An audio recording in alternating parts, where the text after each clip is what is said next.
بیا بشین ببینم این پسرمون کی گلو زد تو دروازه. اخ کردم و گفتم زشت شروین، قرار بود از این حرفا نزنیم. ما خندید و گفت به خدا دلی جون ذوقشو دارم. میدونی دلم میخواد قبل از به دنیا اومدنش برم جراحی کنم. نمیخوام بچه سردرگم بمونه که من خالشم یا عموش. میخوام جلوی اون دیگه اسیر جسم خودم نباشم. آروم گفتم عزیز دلم کدوم بچه آخه؟ اون نیوشای حسود فضول توهم زد. تو هم باور کردی؟ با ناراحتی گفت دوستای مهربونم، به کانال داستان‌های عاشقانه با سحر خوش اومدید.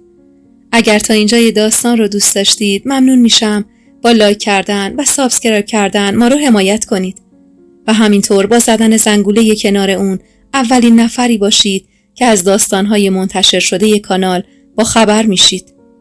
و حالا ادامه داستان. پس کی آخه؟ حالا خیلی زوده. تفلک تو فکر فرو رفته بود. سعی کردم حالا هواشو عوض کنم. مشغول ورق بازی کردن بودیم که با صدای ماشین کوهیار از جام بلند شدم و سمت در برای استقبالش رفتم. در رو که باز کردم طبق عادت همیشگیش حین سلام و روبوسی کراواتش رو شل کرد و دکمه اول پیراهنش رو باز. صورتش فوق‌العاده خسته بود و چند پاکت رو با هم به دستم سپرد. گفتم اینا چیه؟ سفارش داده بودم دوستم از هند بیاره. امشب دیدمش داد. شروین در حالی که آب میوه‌ش رو دستش سپرد پرسید جلسه چی شد؟ این امیرخانه هندی بالاخره راضی شد؟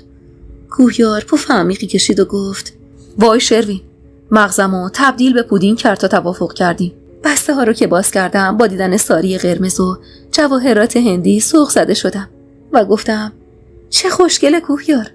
شروین ساری رو از دستم گرفت و گفت منم دلم خواست. کوهیار اخ می کرد و در همون حالی که سر شروین و دوستان نوازش کوتاهی کرد گفت به وقتش حتما. دلم برای این دختری که به قول خودش توی جسم پسرونش اسیر بود به درد اومد.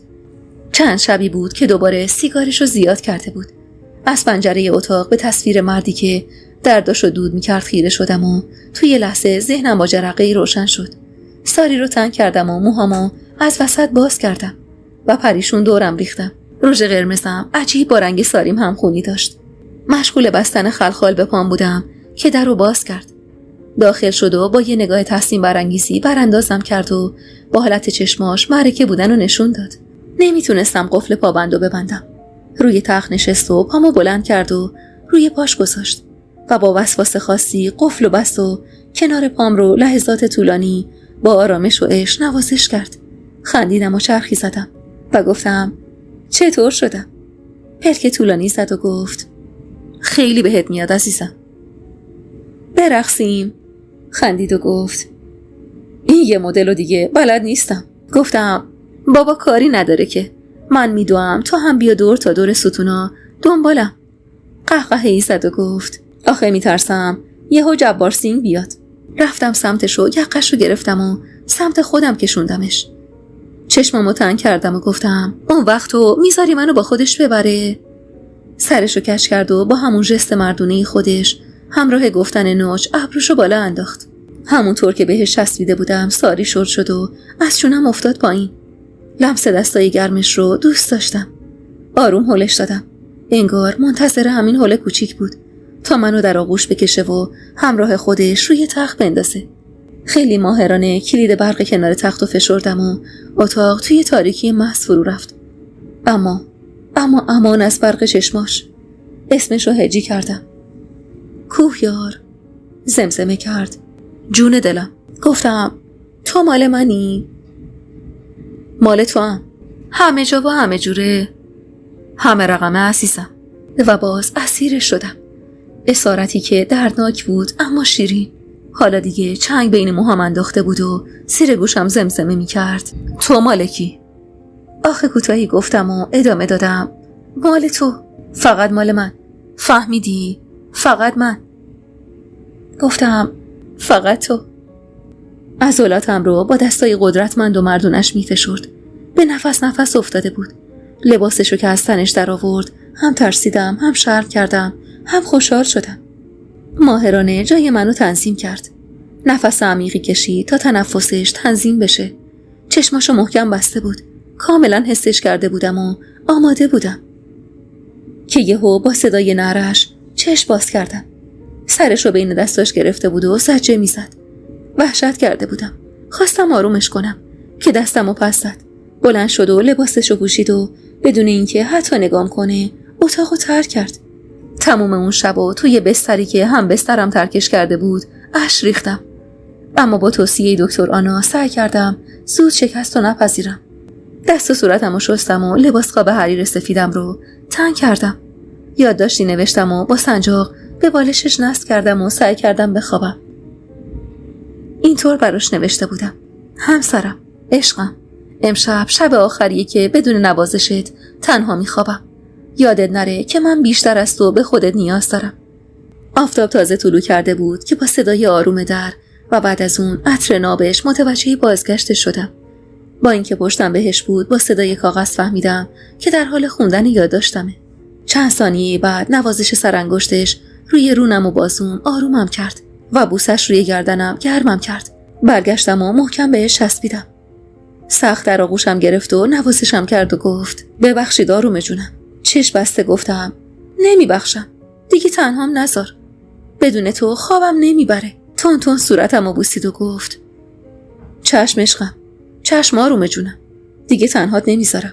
نزدیکای عصر بود که از تنهایی و حیاط رفتم و مشغول ساختن آدم برفی شدم. کلی هم ازش عکس گرفتم. عکس‌ها رو واسه سنم ایمیل زدم.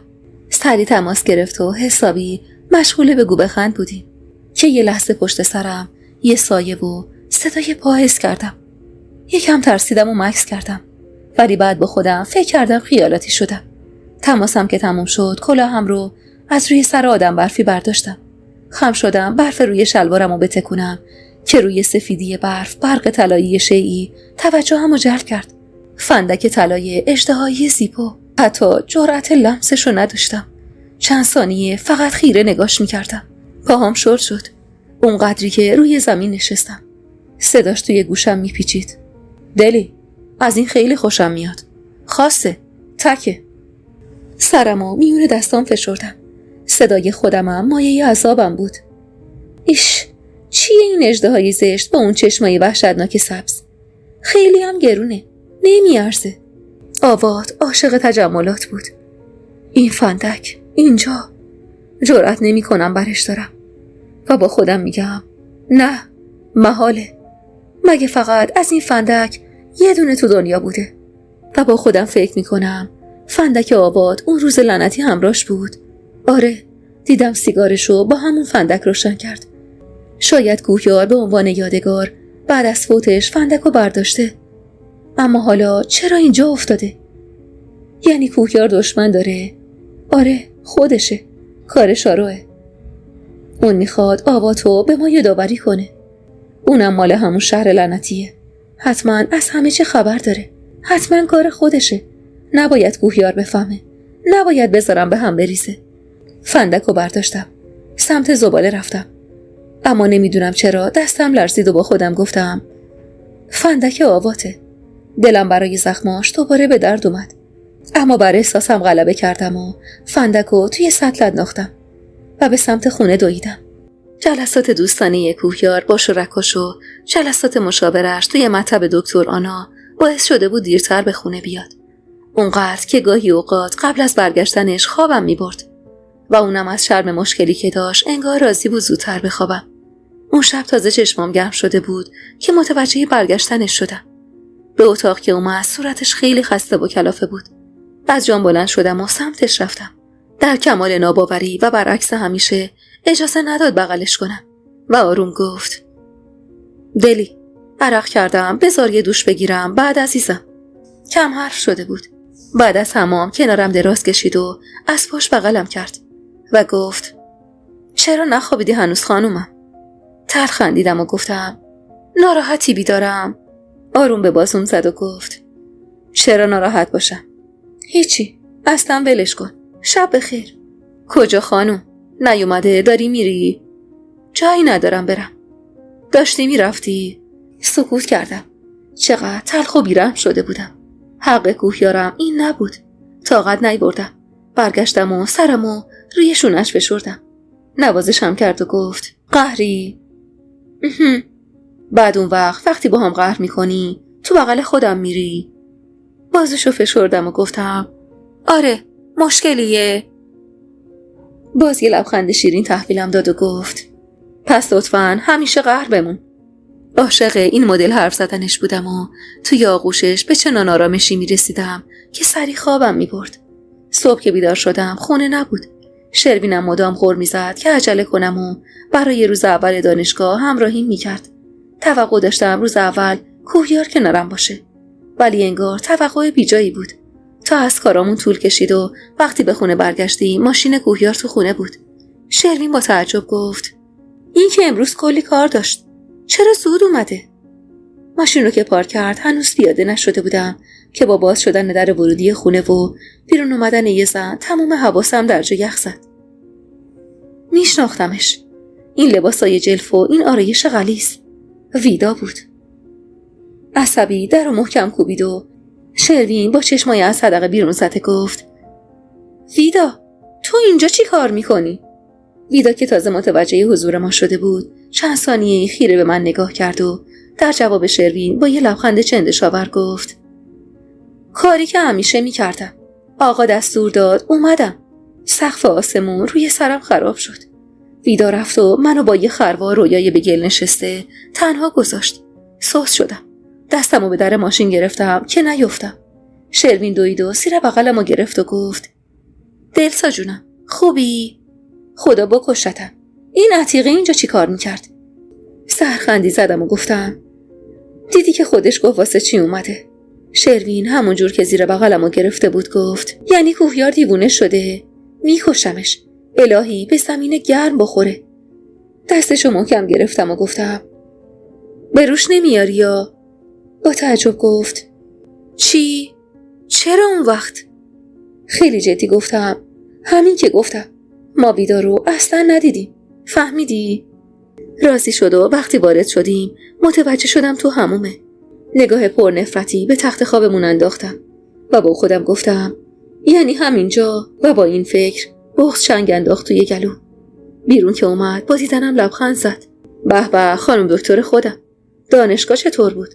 خیره نگاش کردم و گفتم عافیت باشه. ممنون.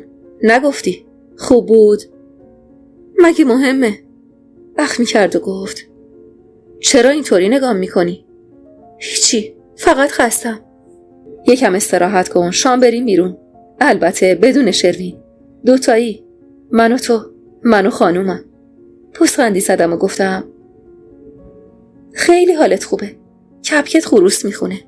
عمیق نگام کرد و گفت خوبی دلی؟ خندیدم و گفتم آره خیلی خوبم. فقط میخوام بخوابم تا فردا صبح که میخوام برم دانشگاه. یعنی اینقدر خسته ای؟ گفتم بله با اجازت. تموم مدت روی کاناپه گوشه اتاق نشستم و به تخت خوابمون زل زدم. هر وقت به اتاق می اومد اونقدر تند برخورد می کردم که بحث و ادامه نمیداد. بالاخره کلافه شدم و از اتاق بیرون رفتم. کوهیار مشغول تماشای فیلم بود. شروین با نگرانی زیر لب حالمو پرسید و منم با چشم تایید کردم که خوبم. کوهیار بدون اینکه نگام کنه گفت قرار بود تا صبح بخوابی که. ببخشید، شرمندم واقعا که نخوابیدم. برگشت و باز خیره نگام کرد و رو به شروین گفت شام چی داریم؟ شروین با حرص گفت کوفت بخوریم. شام نداریم. با عصبانیت گفت شما دوتا چتونه؟ این قیافه ها چیه چند ساعت؟ دست شروین رو گرفتم و سمت کاناپه بردم و رو به کوهیار گفتم تو فیلم تو ببین، مزاحمت نمیشی. هنوز عاشقش بودم. هنوز در حضورش قلبم طور دیگه ای می نواخت. هنوز شک داشتم که بتونه به من خیانت کنه. وقتی نشستم زیر پام چیزی رو حس کردم. خم شدم و برش داشتم. این دومین شیء کوچیک حیرت آوری بود که پیدا می کردم. لنگ گوشواره مربع شکل کوچیک. هر سه به گوشواره زل زده بودیم. با سل خندیدم و گفتم این مال من نیست شروین. شروین سر تأسف تکون داد و گفت مال من و کوهیارم که نمیتونه باشه. کوهیار بی تفاوت گفت حتما مال هیلداست. شروین با حرص گوشواره را از من گرفت و جلوی کوهیار گرفت و گفت چشماتو واکن ببین اینو کجا دیدی؟ کوهیار عصبانی شد. گوشواره رو پرت کرد و گفت به خدا شما دوتا روانی شدین. و سمت اتاق که رفت با بغض گفتم آره برو فرار کن. برگشت و عمیق نگام کرد و گفت چه مرگته؟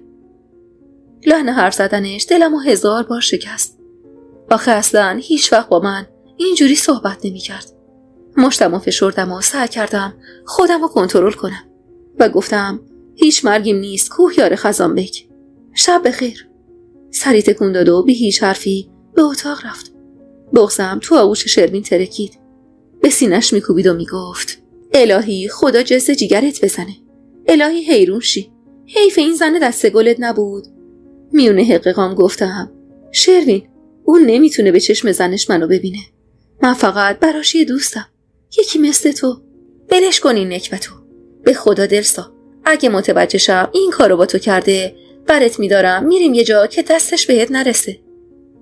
گفتم مطمئن شی؟ ندیدی آقا حمام بود؟ کم مونده بود عربی برقصه. بعدم که خودشو زده به اون راه و با من این مدلی حرف میزنه. شروین گفت لارش الهی. روبروی تلویزیون جلوی کاناپه زل زده بودم به فیلمی که اصلا حواسم به اون نبود. شروینم خوابش برده بود. تموم اون شب کسایی بدن برهنه ویدا و کوهیار جلوی چشمم بود. پتو رو روی سرم کشیدم و یه دل سیر دوباره گریه کردم. اونقدری که نفهمیدم که خوابم برد. توی خواب عمیق بودم که متوجه شدم از روی کاناپه بلندم میکنه. چشم باز کردم میون زمین و هوا عین یه بچه تو آغوش کوهیار بودم. دست و پا زدم و تقلا کردم. آروم و جدی گفت نصف شبه. گفتم ولم کن. بریم سر جات بخواب. همینطور که از پله ها بالا میرفت تون تون مش به سینش کوبیدم و گفتم ولم کن. نمیخوام باهات حرف بزنم. حرف نزن ولی حق نداری شب جای دیگه ای بخوابی. به اتاق که رسیدیم آروم روی تخت گذاشتم و خودشم کنارم دراز کشید. پشتمو کردم. صدای خشدارش هنوزم خواستنی ترین نوت موسیقی دنیا بود. آروم در گوشم گفت میشه بگی امروز چتونه؟ گفتم هیچ مرگیم نیست. عصبی بودم اونو گفتم معذرت میخوام. گفتم هه. گفت هه یعنی چی آروم جونم؟ گفتم یعنی هیچی. میخوام بخوابم حوصله‌تو ندارم. خواهش میکنم حرف نزن اینقدر. دوباره ادامه داد دانشگاه اتفاقی افتاده عزیزم. کسی ناراحتت کرده؟ جیغ کشیدم و گفتم میخوام بخوابم. با کلافگی پوفی کشید و گفت باشه بخواب لال میشم. ولی اون شب خواب برام محال ترین محالات بود. صبح که چشم باز کردم بیدار بالا سرم نشسته بود و موهامو نوازش میکرد. لبخند شیرینی زد و گفت صبح بخیر خانم کوچولوی خودم. اونقدر خواستنی بود که همه چیزو فراموش کنم. اما یهو چهره ویدا و اون گوشواره به مغزم هجوم آورد. رو برگردوندم. چونمو گرفت و رومو برگردوند و گفت آروم جون من چرا ناآرومه؟ چشممو محکم بستم و گفتم خستم. دیروز نیومدم دانشگاه دلخوری. به خدا یه کار فوری پیش اومد. میخواستم دیشب تلافی کنم واسط. پوزخند زدم و گفتم چرا نرفتی سر کار؟ دوست نداشتم. یکم جدی‌تر گفت این هی یعنی چی که مدام جدیدن به کار میبری؟ گفتم هیچی. فقط دوست ندارم زیاد حرف بزنم. پتو رو روی سرم کشیدم. توقع داشتم دوباره اصرار کنه. ولی متوجه شدم اتاقو ترک کرد و حدود نیم ساعت بعد از صدای اتومبیلش متوجه رفتنش شدم. شروینم توی خونه نبود. حسابی دلگیر بودم. پالتومو تن کردم و بی هدف از خونه خارج شدم. به رد پاهام توی برف خیره شدم. رد پاهایی که تو زندگیمون بود هیچ وقت رهامون نمی کرد. روی نیمکتی کنار پیاده رو مقابل یه کافه خیابونی نشستم. توی دل سرما گرمای اشک رو روی گونه‌هام حس کردم. چند دقیقه نگذشته بود که دختر بچه 10-12 ساله‌ای یه سینی رو روبروم گرفت. یه لیوان قهوه بود و یه دستمال سفید صورتی کنارش. متعجب با همون زبان دست و پا شکسته از دختر بچه علت کارش رو پرسیدم و اون با انگشت به دور اشاره کرد. مسیر انگشتش رو گرفتم. مردی کلاه به سر و اسبش دیدم که سری لنگان دور می شد. خیلی دور شده بود. با تعجب لیوان قهوه رو نگاه کردم. اسپرسو مورد علاقم. از جا بلند شدم و نمیدونم چرا تصمیم گرفتم از اون قهوه فرار کنم. به خونه که رسیدم هیلدا از مرخصی یه روزش برگشته بود. هنوزم ته دلم امیدوار بود که اشتباه میکنم. وقتی راجع به گوشواره پرسیدم، هیلدا گوشواره‌ای که توی گوشش بود و نشونم داد و گفت این گوشواره تنها گوشواره عمرشه.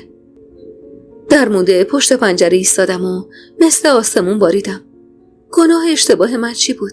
منی که در مقابل همه معیارهام چشم بسته بودم و آرازو تا بی نهایت برای خودم میخواستم. چرا باید اونقدر حقیر و عاجز میشدم؟ این سزای عشق بود. نیوشا که اومد میدونستم تا برگشت شروین فقط چند دقیقه مونده. نمیدونم چرا. واقعا نمیدونم. به نیوشا پیشنهاد گردش 2 نفره دادم و اونم خیلی سریع قبول کرد. دلم میخواست با هر کسی و به هر دلیلی از خونه فرار کنم. با دختری که هیچ شباهت و تفاهمی نداشتیم راهی خیابونای ناشناس شهر شدم. تماشای مغازه ها و کافه رفتن که تموم شد، پیشنهاد نیوشا برای رفتن به یه بار رو بدون هیچ فکری پذیرفتم. شروین مدام تماس می گرفت. جواب ندادم. براش پیغام گذاشتم که به تنهایی و تفریح نیاز دارم. از اینکه کوهیار از صبح تماس نگرفته بود حسابی دلخور بودم. با خودم می گفتم حتما سرش بازگرم ویداشه. ویدا. آخ از ویدا. توی بار نشسته بودیم و نیوشا مشغول خوشگذرونی بود که یهو پرسیدم تو ویدا رو میشناسی؟ چشماش گرد شد و گفت مگه تو هم میشناسیش؟ آره، یه آدرس یا یه شماره ازش میخوام. خندید و گفت دلسا، اینجا ایران نیست، بری دنبال عشق سابق شوهرت. اونو فقط یه وسیله جنسی حساب کن که تاریخ مصرفش تموم شده و کوهیار انداختتش دور. اون حالا دیگه نیاز به امثال اون نداره. گفتم من فقط نشونیشو میخوام. گفت والا تا چند سال پیش توی یه کلوب میرقصید، اما به لطف خانه شما شو دادم حسابی. حساب بانکیشو شوهرت اینقدر توپل کرد که دیگه احتیاج به کار کردن نداره. بغض کرده بودم و گفتم دوستش داشت. قهقهه‌ای زد و گفت دختری رونی، اینجا حساب عشق جداست، با هم قاطیشون نکن. ویدا رو یه جور کارمند کوهیار حساب کن، البته کارمند ویژه. حرفاش آرومم که نکرد بیشتر دلمو به درد آورد. یعنی کوهیار دوباره این کارمند رو به کار گرفته بود، اونم توی همون خونه‌ای که من زندگی می‌کردم. کمی فراموشی و سرخوشی برای امشب لازم بود. تلفنم زنگ می‌خورد. عکس کوهیار برای اولین بار دلمو به درد آورد. گوشیمو خاموش کردم و یه نفس نوشیدنی تلخ و گس رو بالا کشیدم. نیوشا خندید و گفت هر چقدر دوست داری بخور، اینجا بار شاروه، راحت باش. توی ذهنم با خودم گفتم شارو دشمن اصلی اون به اصطلاح شوهرم، اما چه اهمیتی داشت کجا هستم؟ فقط یکم دلخوشی نیاز داشتم. تو همین افکار بودم که فشار دستی روی رونم باعث شد به خودم بیام. اندام غول پیکری که تمام تنش زیر نقش و نگار تتو محو شده. اون از من گیج‌تر و بی اختیارتر بود. ترسیدم. خودمو کنار کشیدم. نفهمیدم چی میگه. سمت در خروجی تلو تلو خوران فرار کردم. نیوشا هم حال مساعدی نداشت و جیغ میکشید. جلوی در بار بودم که غول امشب منو به دیوار چسبوند. لباشو که نزدیک صورتم کرد از فرط انزجار جیغ کشیدم که مشتی به صورتش باعث شد نقش زمین بشه. حسش میکنم. وجود یه خودی، یه آشنا. هوشیاریم کم شده، اما این تعصب و زیر اون کلاه و دستمال به صورت پیچیده انگار میشناسم. میخوام فکر کنم که چند نفر از آدمای بارشو رو به کمکش میان. قدرت تمرکزمو باختم. میخوام دقیق نگاش کنم. باید بشناسمش. اما چشمام سنگین شد و به این کابوس پایان بخشید. احساس میکنم به چشمام وزنه وز شده. به سختی چشمامو باز کردم. سرم در حد انفجار باد کرده و هیچی به خاطر نمیارم. کمی سرمو چرخوندم. صبح بود. اما من کجا بودم؟ چرا تو خونه خودم نبودم؟ کوهیارم کجا بود؟ چقدر این اتاق با همه شکوهش وحشتناک بود. با وجود سرگیجه از جام بلند شدم و با یادآوری اون چی که دیشب بر من گذشته بود وحشت زده دستگیره در رو چرخوندم.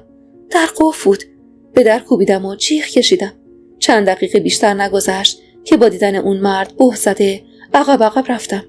شارو آژان، من کجا بودم؟ دکمه کت شیکش رو باز کرد و گفت سلام میسیس خزانبک، خوب خوابیدین؟ با لرزش صدا گفتم منو دزدیدی؟ خندید و گفت از چنگال یه گیج وحشی و یه دوره‌گرد نجاتت دادم. اونم با اون وضعیتت. در چرا قفل بود؟ هان؟ تو خونه من همه درها برای امنیت قفلن. سمت در رفتم تا خارج شم. مانع شد و گفت کجا؟ ما بیرون شهریم. واسه چی منو آوردی اینجا؟ خندید و میدونستم عامل این خنده ها فقط منم و بس. خدایا اشتباه کردم. خودت کمکم کن. شوهرت منتظرته. لطفاً آماده شو، میریم شهر. شوهرم، کوهیارم، این تلافی حقت نبود. من تا این حد نمیتونستم پس باشم.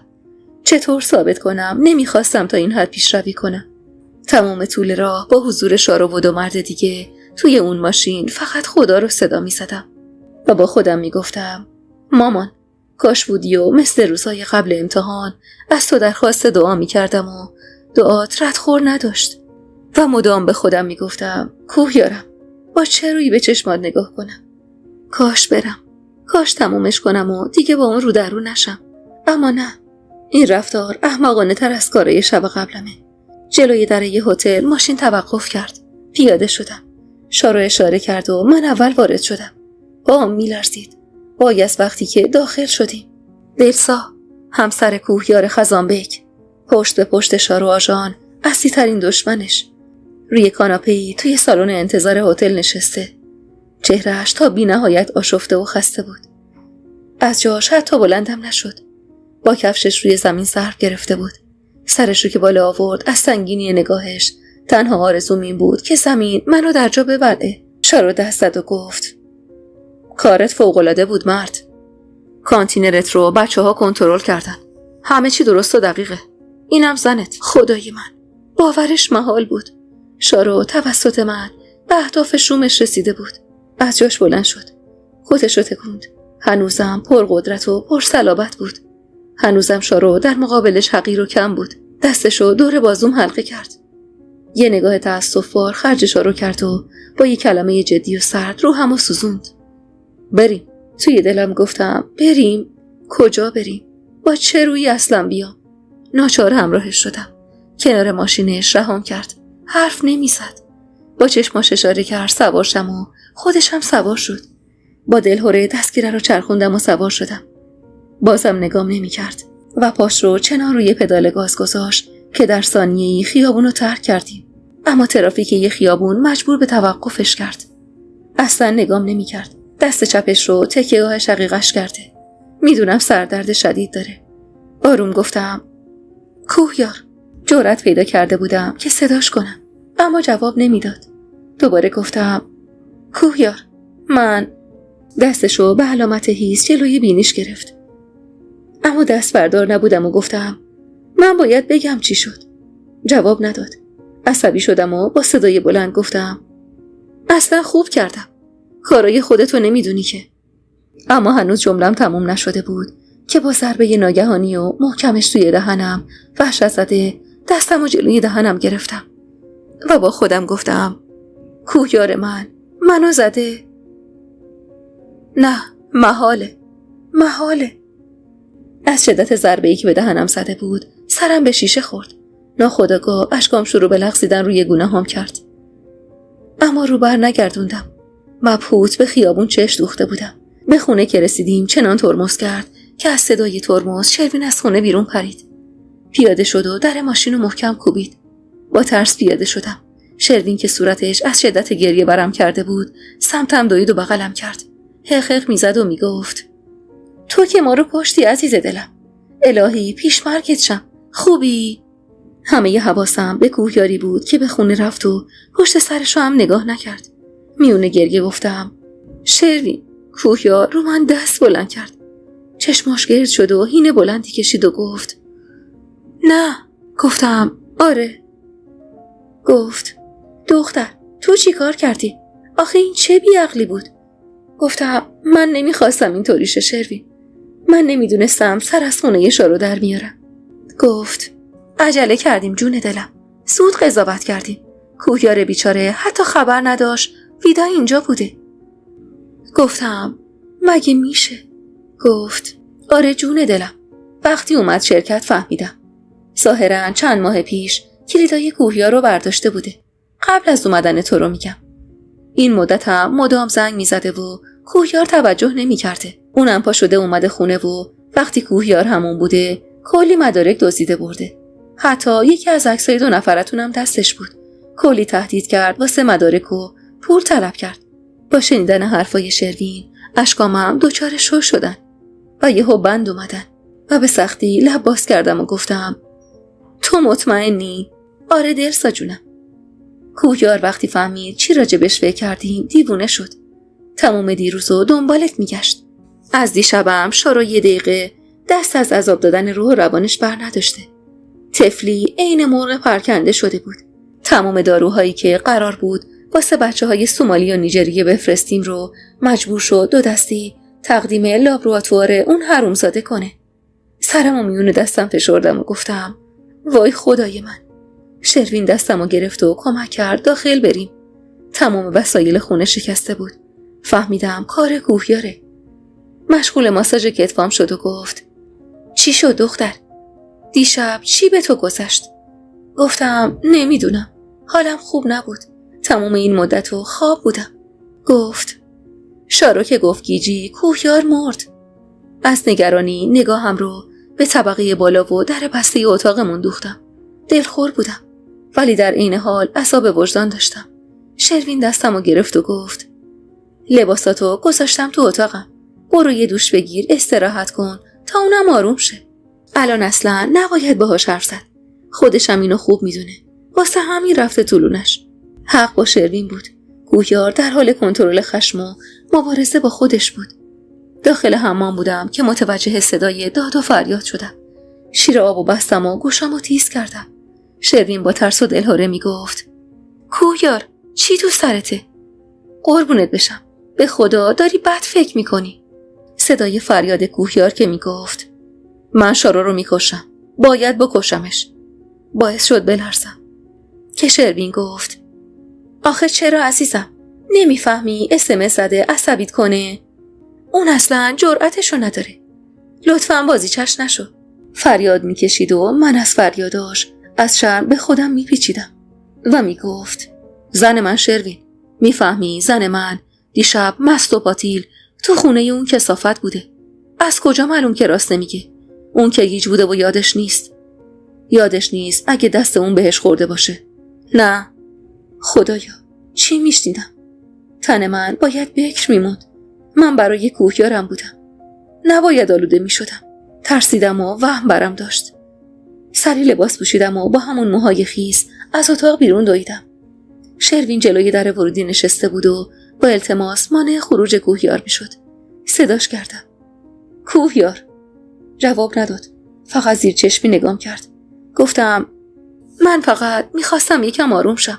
من نمیدونستم اونجا بار اونه. جواب نداد و رو به شروین گفت پاشو از اینجا. کوهیار جان به جون خودت نمیذارم بری قاتل برگردی و بیفتی گوشه زندون. بری خودمو میکشم. کلافه دستشو مشت کرد و برگشت و سمت پله ها رفت. یه لحظه توقف کرد. نگام نکرد اما خیلی سرد گفت 20 دقیقه دیگه تو اتاق باش. و خیلی سریع پله ها رو بالا رفت. کمتر از 10 دقیقه گذشت که با دلداری و قوت قلب شروین سمت اتاق رفتم. در رو باز کردم. لبه تخت نشسته بود و سرشو میون دستاش میفشرد. این بار برگشت و سر تا پامو نگاه کرد. سرمو پایین انداختم. تون صداش با همه خشمش برام خواستنی بود. چیزی خوردی؟ یعنی نگرانم بود. سرمو به علامت منفی تکون دادم. از اتاق بیرون رفت و چند دقیقه بعد با یه سینی پر برگشت و اونو جلوم گذاشت و گفت بخور. احساس میکردم داره قبل از ذبح آب و غذا بهم میده. چرا اینقدر ساکت و مرموز شده بود؟ آروم گفتم میل ندارم. گفتم بخور. کنار پنجره رفت و پشت من به بیرون خیره شد. با اکراه چند لقمه خوردم. متوجه شدم بینیشو بالا کشید. دستشو که بالا برد فهمیدم باز اشک متولد نشده رو در جا از حفره چشماش به انگشتاش سپرده. و ای لعنت به من که باعث همه این اتفاقات بودم. سرم پایین بود که برگشت و گفت با هم حرف نزدی دلی. قضاوت هم کردی. حکم صادر کردی و اجرا هم کردی. گفتم اما من نمیخواستم اینطوری شه، ولی شد. منو نابود کردی دلی. قرار بود آروم جونم باشی، اما نشدی. من از دیشب 1000 بار مردم. میفهمی؟ من وقتی که تو ماشین به صورتت زدم مردم. میفهمی؟ تو میفهمی با من چی کار کردی؟ غرورم به درک، آبروی شغلیمو، داروها به درک، هدف و معیارم به درک، حتی تعصب لکه دار شدمم به درک. اما با عشقم چی کار کردی؟ این دستمو دلم میخواد همین الان قطعش کنم. میفهمی لعنتی؟ دستی که روی عشقم بلند شده و فرود اومده رو باید قطع کرد. و در آنی به آینه مشت کوبید. خون روی آینه 1000 تیکه میپاشید و من جیغ میکشیدم. دستشو محکم گرفته بود و میونه گریه عصبی میخندید. جرأت حرف زدن رو تو خودم نمیدیدم. اما همه قدرتم رو جمع کردم و از جام بلند شدم و جعبه کمک‌های اولیه رو آوردم. لبه تخت نشسته بود. روبروش روی زمین نشستم. زخمش رو تمیز کردم و شروع کردم به بانداژ بستن. تون تون نفس میکشید. مشخص بود حال خوبی نداره. کارم که تموم شد وقتی بلند شدم ناگهان دستم رو گرفت و گفت بمون. صداش میلرزید. گفتم جایی نمیرم. چراغو خاموش کرد و گفت مجبورم دلی. منظورش رو نفهمیدم. وقتی که نزدیکم شد و دستش سمت دامن پیراهنم رفت تازه متوجه خواستش شدم. ترسیده بودم. خودم رو جمع کردم. دستشو پس کشید و گفت آماده نیستی؟ ازم میترسی؟ آب دهنم رو قورت دادم و با سر علامت منفی رو نشون دادم. چشماتو ببند و نفس عمیق بکش. باید قوی می بودم. حالا که آماده بود، حالا که برای اثبات بکر بودنم به خودم و اون نیاز به صبرم بود، باید صبور می بودم. باید کاری می کردم که شکی که اشارو به دل اونو خودم انداخته بود برطرف شه. برعکس همه تصوراتم نه از بوسه خبری بود، نه نوازش گرم، نه حتی حرفای عاشقونه. سکوت بود و صدای بغضه مرد، صدای جیغم و دردی که دو دلم پیچید. ولی جرئت نکردم چشم باز کنم. نفسام با ناله به شماره افتاده بود. زیر لب و آروم ناله می کردم. کارش که تموم شد مثل جنینی تو خودم پیچیدم. زیر دلم عجیب تیر می کشید. آروم آروم گریه می کردم. پتویی روم کشیده شد و صدای سردش توی اتاق پیچید. آروم باش و استراحت کن. همین. از اتاق که رفت جرأت چشم باز کردم پیدا کردم. ملافه غرق خون روی تخت بیشتر ترسوندم. حالا با صدای بلند گریه می کردم. تنهام گذاشت. اونم تو این وضعیت. چند دقیقه نگذشته بود و توی همین افکار تلخ بودم که در باز شد و با لیوانی وارد اتاق شد. کنارم نشست و کمکم کرد بشینم. کمرم و ماساژ داد و نوشیدنی شیرینی که طعم به خصوص گیاهی داشت رو جرعه جرعه به خوردم داد. متوجه لرزش دستاش شدم و گفتم دستات چرا می لرزه؟ جواب نداد و عمیق نگام کرد و گفت درد داری؟ سرمو پایین انداختم و گفتم یکم. طبیعیه. امروزو از تخت بلند نشو. بعدم تختو مرتب کرد و وقتی دراز کشیدم بلافاصله از کنارم بلند شد و با صدای لرزون و غمزده‌ای گفت دلی، من داره از خودم حالم به هم میخوره. میدونم تو هم همین حسو نسبت به من داری. من خودمو نمیبخشم. تو هم همین کارو کن. خواستم حرفی بزنم که مهلت نداد و از اتاق خارج شد. هیلدا هر 1 ساعت یه بار برام یه چیزی می آورد و حالمو جویا می شد. اما از کوهیار و شروین هیچ خبری نبود. مسکنی که هیلدا آورد و خوردم و بالاخره با درد کنار اومدم و به خواب رفتم. نیمه های شب حس تشنگی باعث شد بیدار شم. شب بود و کنارم نبود. هر دومونو بعد مجازات می کرد. گوشیمو برداشتم و توی تاریکی شب مشغول تماشای عکسامون شدم. مشغول عکسایی که توی روزای بیغم و خنده های کوهیار گرفته بودیم. اما من زیر سایه شک چه به سر زندگی و شادیمون آوردم. من که حال روح و روان حساس و آسیب پذیر این روزای همسرمو میدونستم. دوباره گریه مهمون چشمام شد و مثل هر دختر دیگه‌ای توی این لحظات محتاج نوازش مادر بودم.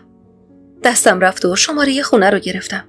پدرم که با صدای خواب‌آلوده جواب داد گوشی رو قطع کردم و بغضم کولاک کرد. پدر، چطور با گذشت این زمان طولانی هنوز دلستو نبخشیدی؟ چقدر خودتو از من دریغ میکنی؟ پیراهن خونیمو عوض کردم و از اتاق بیرون رفتم. کاش امشب شروین بتونه محرم خوبی برام باشه. اما در کمال تعجب متوجه شدم جز من و هیلدا کسی خونه نیست. نگران شدم. هرچی با شروین تماس گرفتم تلفنش خاموش بود. کمی هم که راه میرفتم دل درد میگرفتم. روی کاناپه دراز کشیدم. هوا گرگ و میش بود که با صدای اتومبیل از خواب پریدم. کنار پنجره که رفتم تصویر مردی رو دیدم که باورش محال بود. کوه مقاوم و استوار من اینقدر ضعیف شده بود که با تکیه به شروین راه میرفت. وارد خونه که شدم به محض دیدن من حالتش رو عوض کرد و سعی کرد راست بایسته. چشمای متورم شروین گواه همه چی بود. شروین گفت: دلی جونم چرا بیداری؟ کوهیار با چشمای غمزده نگام کرد و پرسید: حالت خوب نیست؟ شروین به جای من جواب داد: امشب قراره یا یکی از شما بمیره یا منو بکشین. تموم شد رفت. خدا رو شکر سالم کنار همین. دیگه تمومش کنین.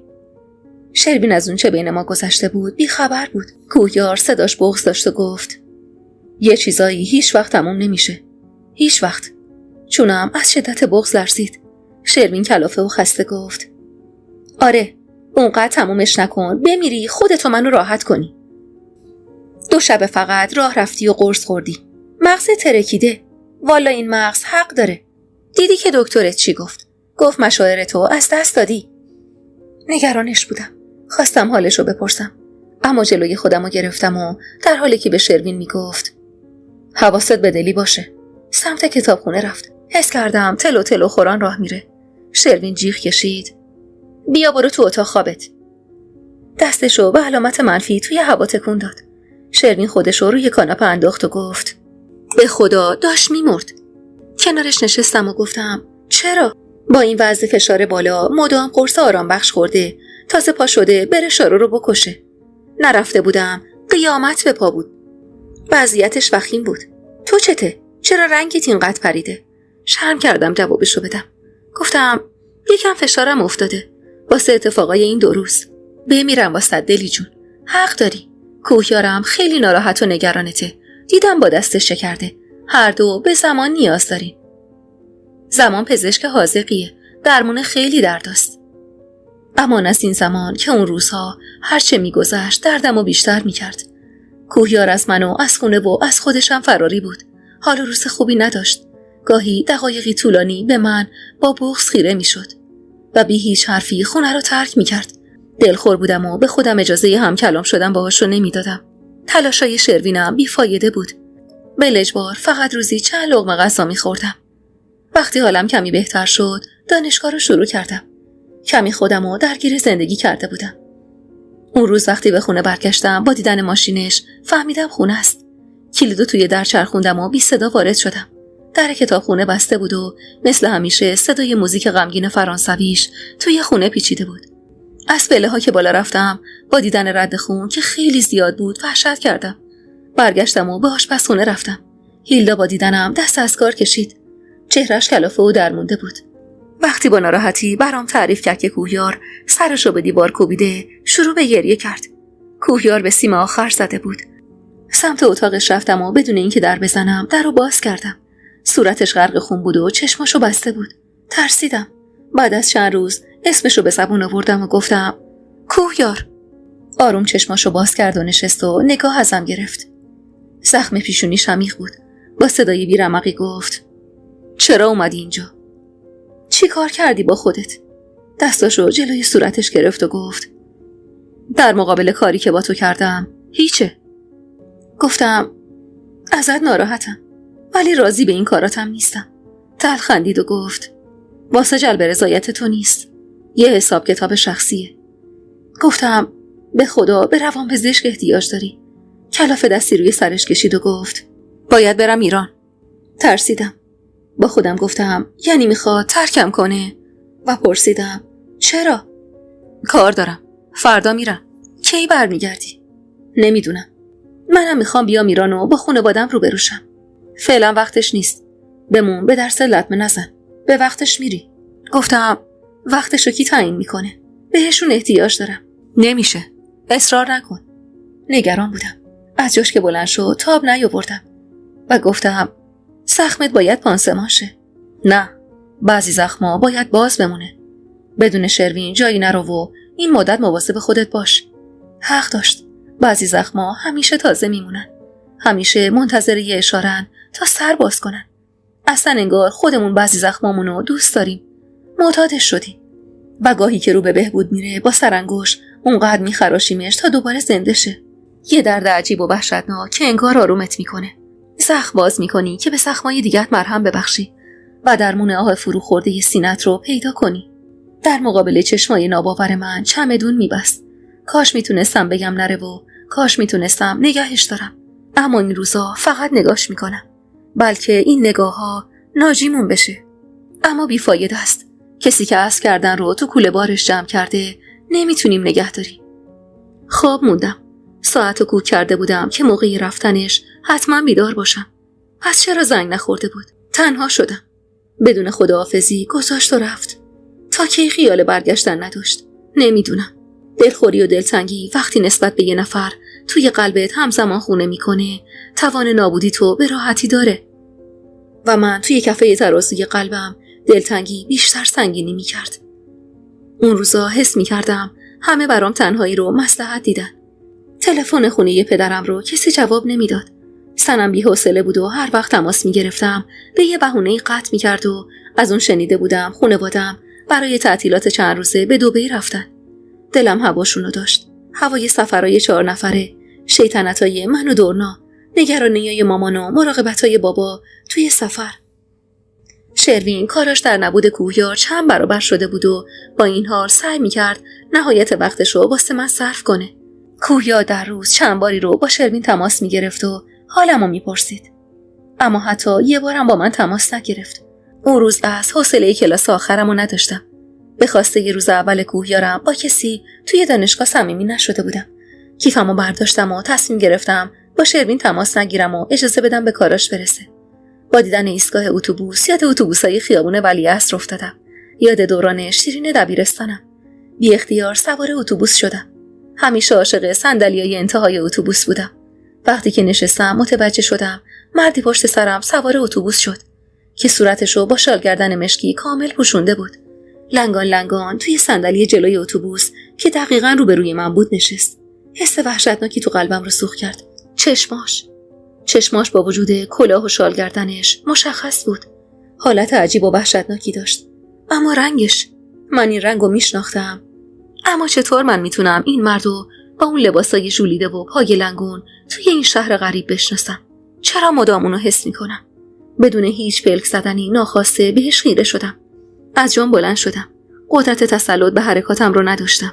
بهش نزدیک شدم. نفسم به شماره افتاده بود. خدایا، من چمه؟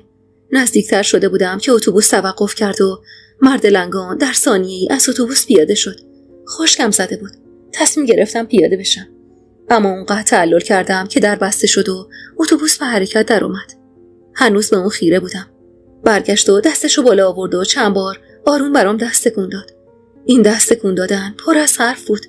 این بار با صدای گریه‌های دخترم از رویا و گذشته ها بیرون میام.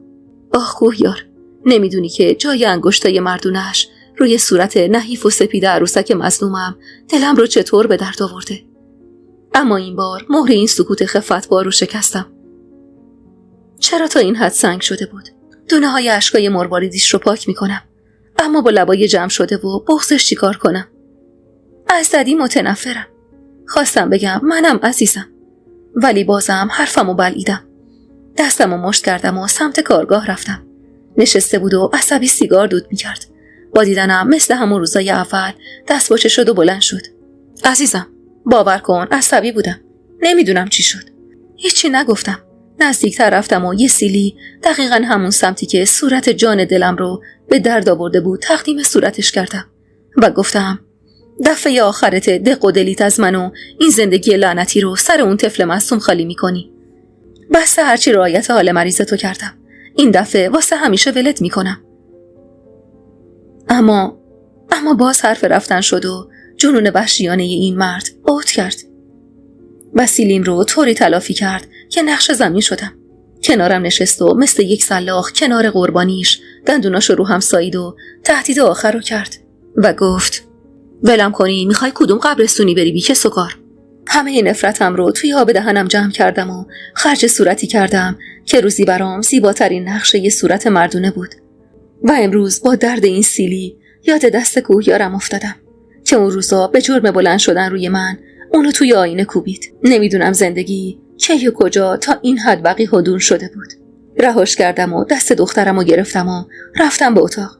در رو محکم پشت سرم بستم. برای دخترم لالایی خوندم تا خوابش ببره. خوابش برد و من دوباره غرق گذشته هم شدم. در نبود کوهیار و سفر لعنتیش به ایران حس می کردم واقعا ذهنم بیمار شده و وهم یه سایه همیشه آزارم میداد. با اصرار شروین برای خرید بیرون رفتیم. اصلا حال و حوصله نداشتم. با ذوق یه پیراهن انتخاب کرد و به دستم داد و گفت دلی جونم اینو پرو کن، باور کن خیلی بهت میاد، مطمئنم. گفتم آخه شروین من لباس لازم ندارم، خواهش میکنم به خاطر من. قبول کردم و وارد اتاق پرو شدم. وقتی تن زدم متوجه شدم یه سایز بزرگه. از پشت در گفتم شری این گشاده، لطفاً یه سایز کوچیک‌تر بده. یه دقیقه طول نکشید که چند ضربه به در خورد. کمی در رو باز کردم. نیمی از لباسو داخل اتاقک گرفت. دستمو جلو بردم و لباسو گرفتم و گفتم ممنون. اما همین که لباسو کمی داخل کشیدم، با دیدن دست وحشتناک و سوخته‌ای که سمت دیگه یه لباسو گرفته بود رهاش کردم و جیغ کشیدم. کف اتاقک نشستم و سرمو بین دستام گرفته بودم و پشت سر هم جیغ میکشیدم. در که باز شد جرئت نمی‌کردم سرمو بالا بیارم. اما با صدای شروین به خودم اومدم. دلی جونم دورت بگردم، چی شده؟ من کنان گفتم اون اونجاست. کی؟ اونی که لباسو بهم داد، دیدیش؟ نه جون دلم، من رفته بودم کیف پولمو از ماشین بیارم. چی شده؟ کیو میگی؟ لباسامو پوشیدم و از اتاق بیرون اومدم. آب شده بود و زیر زمین رفته بود. مثل دیوونه ها دست تک تک فروشنده ها رو میگرفتم و نگاه میکردم و از هر کی میپرسیدم کسی که لباسو به من داده رو دیده یا نه جواب منفی میداد. با هرس روی پیشخون فروشگاه کوبیدم و فریاد کشیدم ویدئو چک. شروین دستمو گرفت و گفت دلی به خدا حالت خوب نیست، چیزی نشده، بیا بریم. ناتوان شده بودم. بیرمق و در سکوت حرفشو گوش دادم. سوار ماشین که شدیم های های گریه سر دادم. دلم نمیخواست چیزی که به ذهنم میرسید و حتی به خودم بگم. همیشه کلاه و شال گردن داشت و صورتشو میپوشوند، ولی معلوم بود ابرو و مژه نداره. حالا فهمیده بودم دستکشای سیاهش برای پوشوندن دستای سوختش بود. خدایا، یعنی روح آوا داشت منو تعقیب میکرد. تب داشتم و تمام شب کابوس دیدم. شروین از نگرانی وضعیت من نمیتونست بخوابه. دقیقاً از همون شب خوردن آرام بخش رو شروع کردم. فکر میکردم روحم بیمار شده و به درمان نیاز داره. صبح با صدای تلفن همراهم چشم باز کردم. شروین تو اتاق نبود. گوشی رو برداشتم و با دیدن شماره ایران سریع جواب دادم و گفتم بله. چند ثانیه سکوت و بعد صدای خشدار مردی که قدرت اینو داشت که با صدای جذابش هر لحظه عاشق‌ترم کنه. دلی. چرا آروم جونم خطابم نکرد؟ سکوت کردم که دوباره و دوباره صدام کنه. دلی، نگرانم. چی شده؟ شروین چی میگه؟ بغض داشتم. 13 روز بود که صداشو از من دریغ کرده بود. گفتم من حالم خوبه. با صدای پر از غم گفت تقصیر من اینطور شدی. فشار عصبی این بلا رو سرت آورده. کاش دستم میشکست و میونه حرفش گفتم نمیخواد نگران من باشی. به کارات برس. خیلی گرفتارم اینجا. وگرنه همین فردا می اومدم. سپردم آنا بیاد اونجا باهاش صحبت کنی و ازش کمک بگیری.